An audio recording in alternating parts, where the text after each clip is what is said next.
What's up, Panther Nation? We're back with Panthers Film Room Episode 2, and today we're going to take a look at why Cam Newton is in prime position to win his second MVP trophy. Now, the biggest criticism of Cam Newton throughout his career has been his low completion percentage. Cam is typically passed at about 60%, which is ranked in the bottom half of the league. Some say it's due to inconsistent passing mechanics, poor decision making, and things of that nature, but I think there's some other underlying issues that cause his low completion percentage. As we've seen in the preseason, he's passed at 68.4%. The question is this meaningful and can it be sustained throughout the season? Let's take a look at some stats available from NFL.com's Next Gen Stats. Next Gen Stats maintains a metric called aggressiveness percentage, which tracks the percentage of throws that a quarterback makes in the tight windows, a tight window being that there's a defender within 1 yard of the receiver. In 2017, Cam Newton ranked 5th in aggressiveness percentage, meaning a large percentage of his passes were thrown into tight windows, more so than your average quarterback. Throwing into tight windows will affect your completion percentage. In 2016, Cam was second in this category at 24.5%. So the past 2 years, this tells us that Cam Newton was making difficult throws in the tight windows. The question is, what was causing this? Decision making could play a role into that, but I think the bigger issue at hand was the receiver core. In 2015, Cam Newton had a lot of speed on the field with Ted Ginn and Philly Brown. Beginning in 2016, when Kelvin Benjamin came back from injury, his top two receivers was Devin Funchess and Kelvin Benjamin, two big-bodied possession receivers that don't get a lot of separation. So with the inability to stretch the field and the reduction in explosiveness, Cam was making more difficult tight window throws over the past 2 seasons. So the question is, what have the Panthers done to help Cam Newton improve his completion percentage? And first thing I look at is the hiring of offensive coordinator Norv Turner. First, let's look at some former quarterbacks of Norv Turner's offense, Troy Aikman and Phillip Rivers. Troy Aikman, prior to the arrival of Turner, was a sub 60% passer. In his first year with Norv, he improved his completion percentage to 65.3%. Similarly, Phillip Rivers also saw a significant improvement in his completion percentage in his second year with Norv Turner.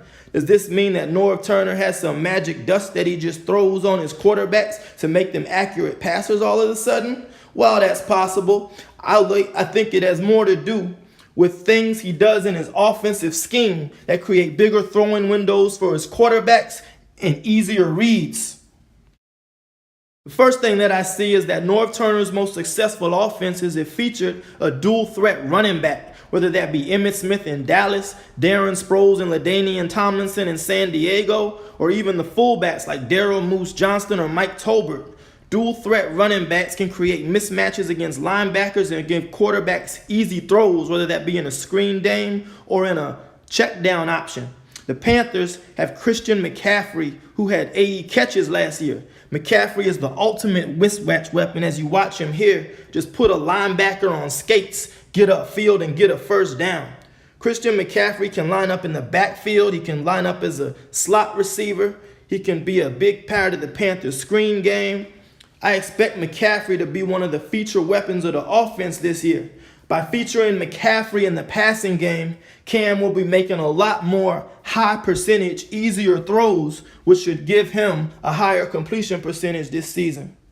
The second component of a Norv Turner offense that you typically see is precise route running and timing. Norv Turner really puts a lot of pressure on his receivers to run very precise routes and for quarterbacks to get the ball out of their hands quickly. Now, what I think Cam Newton has going for him this season is that he's had a full offseason with his receiving core that will allow him to develop timing and chemistry with each of his receivers. You could see this on display last week against New England as Cam Newton and Devin Funchess execute a perfect back shoulder fade. Another thing I expect to see a lot of this season is a lot of play action passes and run pass option plays or RPOs.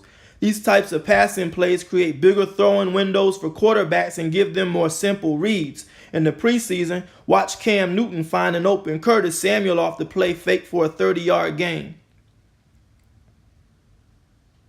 Norv Turner also likes to feature the fullback in the play-action passing game. Earlier in the preseason, we saw Cam find Alex Armour in the flat, who gets upfield and gets a first down. For an example of an RPO play, let's rewind back to the Green Bay game. All Cam's going to do here is read the safety. If the safety bites on the run fake, Cam will throw it to Damiere Byrd. If he backs out, he'll hand the ball off to McCaffrey.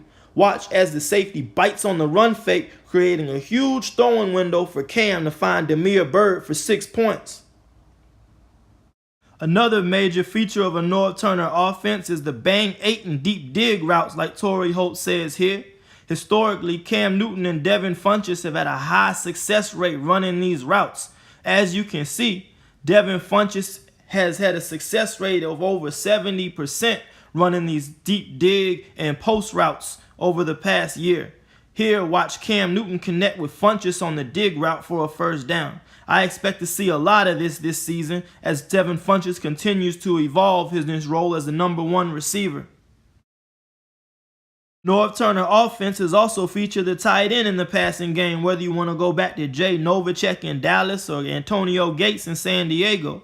Cam Newton has Greg Olsen, who's been his security blanket since his rookie year and posted 3 consecutive 1,000-yard seasons, and the rookie Ian Thomas, who also had a great training camp in preseason. Here, watch Greg Olsen lose this DB, get open in the secondary, and get a first down during the 2-minute drill. The next thing we're going to talk about is weapons. Norv Turner wants to challenge the defense and force them to cover the entire field. The Panthers have 2 explosive playmakers with Curtis Samuel and DJ Moore. Then you have Torrey Smith, who can stretch the field vertically, and Jarius Wright, who they call Mr. Third Down. We saw a glimpse of Curtis Samuel's explosive playmaking ability all throughout the preseason. Watch him put Stephon Gilmore in a blender, lose him, and get the catch. Jarius Wright's also an underrated signing. The benefit of having a veteran receiver is he knows those subtle things, like when your quarterback's in trouble, just find a soft spot in the defense to give him a throwing window. Jarius Wright does exactly that here to move the sticks. That's why they call him Mr. Third Down. Next, let's talk about motions and shifts. I expect Norv to incorporate a lot of motions and shifts in offense for several reasons. First, motions and shifts create mismatches with running backs and wide receivers. It can also help your QB diagnose coverages pre-snap, allow your receivers to get free releases off the line of scrimmage, confuse the defense, and force misalignments that you can take advantage of. And it also impacts how a defense defends and run support. Let's go back to Cleveland to see how Norv Turner used a motion. Here, he's going to motion the running back out of the backfield, and the linebacker is going to follow him. This signals to the quarterback that the defense is in man coverage. The quarterback eyes light up, though, because he's got Josh Gordon, a 1,600-yard receiver, in man coverage with 1 deep safety. As expected, the quarterback abuses this man coverage, and Cleveland gets the touchdown. To conclude, I think the addition of Norv Turner as the offensive coordinator, as well as the new weapons on offense, will allow for Cam Newton to reach his full potential and return to MVP form. I think he'll be throwing in the bigger throwing windows, making simpler reads, and I think his decision-making and completion percentage will improve. I wouldn't be surprised to see him have a 65% completion percentage this year. So thank you for watching. If you enjoyed this video, please press the subscribe button below and be on the lookout for my game or Week 1 preview against the Dallas Cowboys. Also, be sure to follow us on Twitter and Instagram at 4Man Rush. You can also subscribe to our Facebook page. And if you want to talk football, join the Panthers for Life 2.0 forum and we can argue all day. And always remember, keep pounding.